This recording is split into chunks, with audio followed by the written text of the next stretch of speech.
The Southern African Broadcasting Association, or SABA, is reaffirming its dedication to strengthening the skills of journalists across the region in an effort to ensure public service media remains relevant, credible, as well as adaptable to both technological advancements as well as the changing needs of audiences. SABA is launching an exciting new journalism training initiative, and the program aims to equip journalists with the essential knowledge as well as practical tools that are needed to navigate the ever-evolving landscape of modern journalism. And for more on this, let's now extend a very warm welcome to Mr. Stanley Similo, who is the president of the Southern African Broadcasting Association, or SABA, as well as Director General of the Namibian Broadcasting Corporation, the NBC. Stanley, it's great to have you with us. Good afternoon. So talk to us about this new initiative. How will it, help journalists to adapt to the rapidly changing media landscape, especially with the rise of digital platforms like AI and social media? First of all, thank you for giving us an opportunity just to tell what we are doing. Look, we don't have a choice. This is not a choice thing. It's a matter of we have to be there.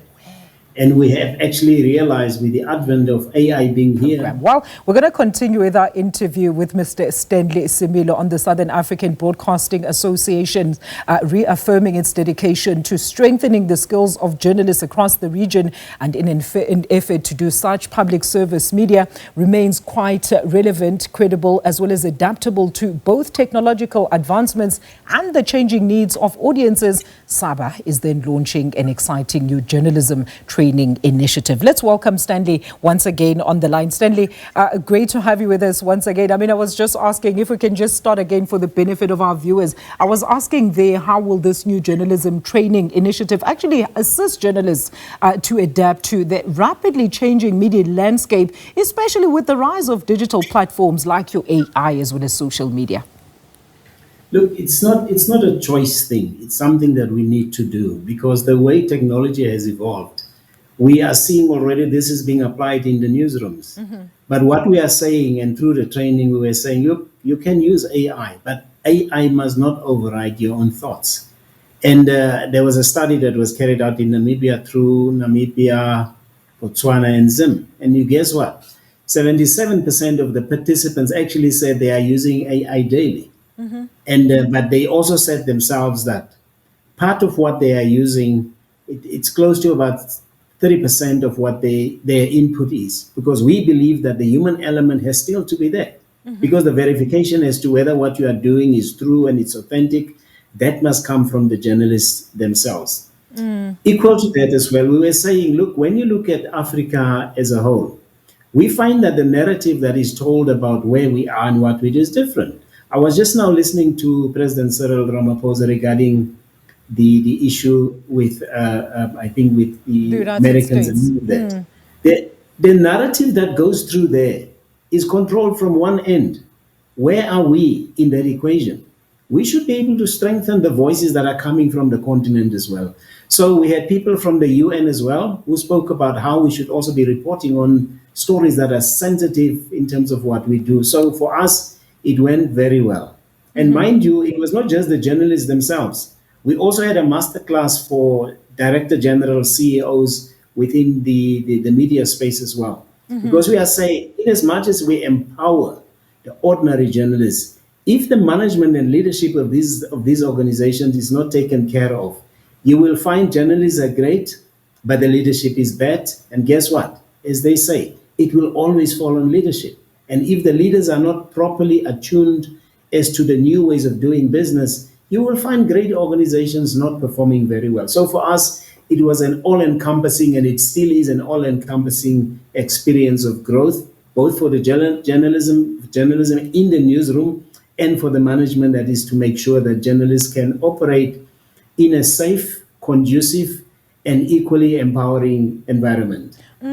Very glad that you mentioned those, Stanley, because, journalism in the country have been accused of lazy thinking.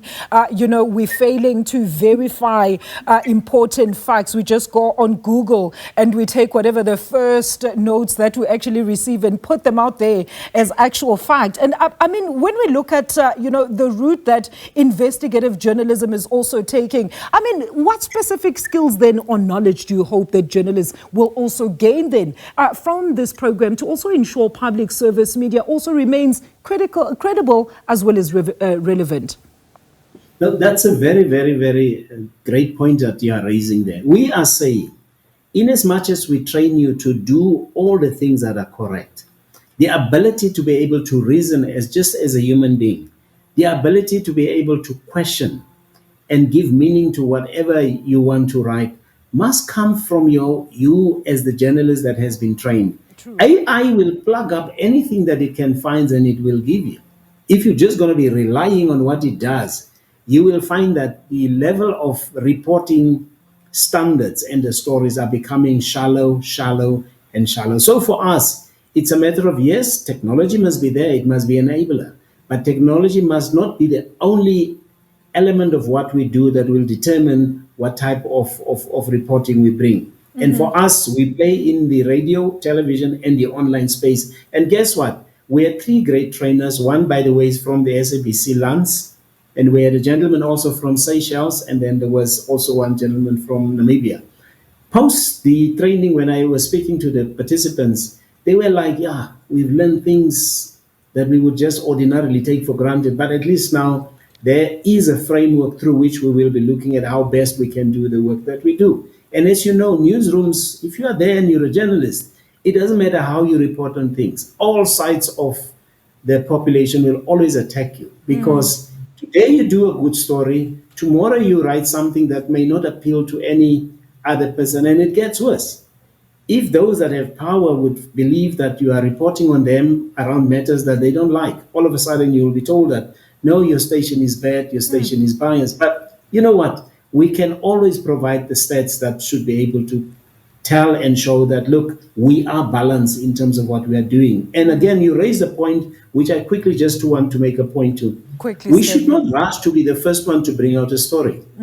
We should rush to be the first one that will bring out a story that has credibility in it. Substance. Because the essence thereof would be, now that everybody is publishing, because everybody who has a smartphone now is a journalist, they should be able, in the case of the SABC, say, if something breaks, they should ask and say, no, let's wait. What is the SABC saying?